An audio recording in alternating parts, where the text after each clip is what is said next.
ये आकाशवाणी गोरखपुर है। अब आप वेद प्रकाश पाठक से क्षेत्रीय समाचार सुनिए। प्रधानमंत्री नरेंद्र मोदी ने देश में कोविड की स्थिति और कोरोना वैक्सीन के वितरण और प्रबंधन की तैयारियों की समीक्षा की है। श्री मोदी ने प्रतिदिन कोविड संक्रमण में निरंतर कमी आने पर विचार किया। भारत में 3 टीके विकास के अग्रिम चरण में हैं। इनमें से 2 दूसरे चरण में हैं और 1 तीसरे चरण में पहुंच गया है। भारतीय वैज्ञानिकों और अनुसंधानकर्ताओं के दल पड़ोसी देशों में अनुसंधान क्षमता बढ़ाने में सहयोग कर रहे हैं। इनमें अफगानिस्तान, भूटान, बांग्लादेश, मालदीव, मॉरिशस, नेपाल और श्रीलंका शामिल हैं।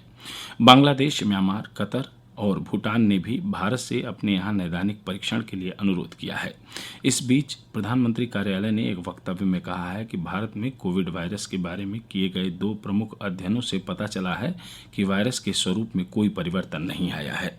इससे कोरोना वायरस का टीका तैयार करने में कोई विपरीत प्रभाव नहीं पड़ेगा। भारत में कोविड महामारी से ठीक होने की दर 88% से अधिक हो गई है, जो कि एक बड़ी उपलब्धि है। केंद्रीय स्वास्थ्य मंत्रालय ने कहा है कि देश में स्वस्थ हुए रोगियों की कुल संख्या 65,97,000 से अधिक हो गई है। इस समय देश भर में 7,83,000 रोगियों का इलाज चल रहा है और मृत्यु दर 1.52% हो गई है, जो कि दुनिया में सबसे कम है।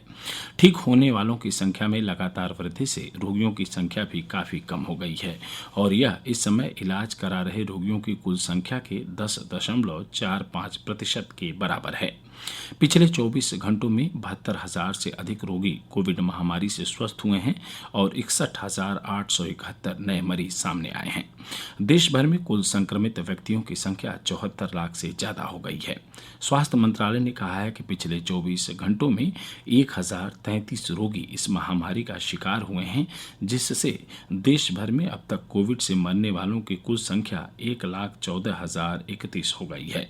भारतीय आयुर्विज्ञान अनुसंधान परिषद के अनुसार पिछले 24 घंटों में देश भर में कोविड नमूनों की 9,70,000 से अधिक जांच की गई।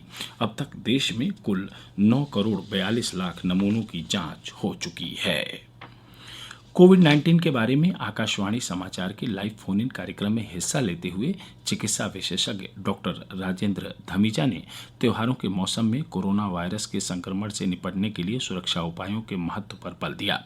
उन्होंने लोगों को सुरक्षित दूरी बनाए रखने और भीड़-भाड़ वाले स्थानों पर जाने से बचने की सलाह दी। तो त्योहार तो हर साल आएंगे और आगे भी आएंगे, लेकिन कोरोना से लड़ने की जो हमारी इस समय जंग जारी है वो इस समय बहुत जरूरी है और जितना हो सके हम कम से कम बाहर भीड़ भाड़ वाली जगह पर जाएं और जाएं तो अपना काम फटाफट करें और फिर वापस लौट के आएं और कोशिश करें कि लोगों के घर में ना जाएं या लोगों को घर में ना बुलाएं। अगर कोई आपके घर में कोई आता है, चाहे वो आपके मित्र हैं, रिश्तेदार हैं, चाहे वो आपके वर्कर्स हैं, मेक श्योर कि वो जो है पूरी रेस्पिरेटरी हाइजीन है, चाहे वो डिस्टेंसिंग है, चाहे वो मास्किंग का ध्यान पूरा रखें और वो सिम्टम्स फ्री हों। अगर उनको कोई भी लक्षण है कोरोना के तो उनको घर में मत आने दें और ज्यादा जरूरी है सब एक दूसरे का बचाव करें। स्टार्टअप्स और उद्योगों को जल्द ही देश भर में फैले विभिन्न संस्थानों, विश्वविद्यालयों और कॉलेजों में उपकरणों तथा वैज्ञानिक और प्रौद्योगिकी सुविधाओं का इस्तेमाल करने की अनुमति होगी, ताकि वे आवश्यक अनुसंधान और विकास के लिए प्रयोग तथा परीक्षण कर सकें। विज्ञान और प्रौद्योगिकी मंत्रालय ने कहा है कि वह विश्वविद्यालयों और उच्चतर शैक्षणिक संस्थानों में विज्ञान तथा प्रौद्योगिकी ढांचे में सुधार संबंधी अपने कोष का पुनर्गठन कर रहा है। आत्मनिर्भर भारत का लक्ष्य हासिल करने के लिए इस कार्यक्रम को नया रूप दिया जा रहा है।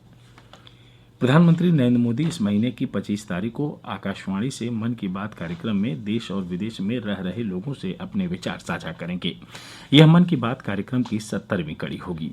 एक ट्वीट में श्री मोदी ने कहा कि मन की बात जीवन के विभिन्न क्षेत्र में उत्कृष्ट कार्य करने वाले नागरिकों को अपनी प्रेरणास्पद जीवन यात्रा के बारे में चर्चा करने और सामाजिक परिवर्तन के मुद्दों पर बातचीत का शानदार अवसर उपलब्ध कराता है। आगरा जिले के शाहगंज क्षेत्र के न्यू आजमपाड़ा में आज एक मकान में भीषण विस्फोट हो गया, जिससे मकान ध्वस्त हो गया और विस्फोट की चपेट में आए 3 लोगों की मौत हो गई। 3 बच्चों सहित 4 लोगों के घायल होने की भी खबर है। घायलों को अस्पताल में भर्ती करा दिया गया है। इसके साथ ही क्षेत्रीय समाचारों का बुलेटिन यही संपन्न हुआ। नमस्कार।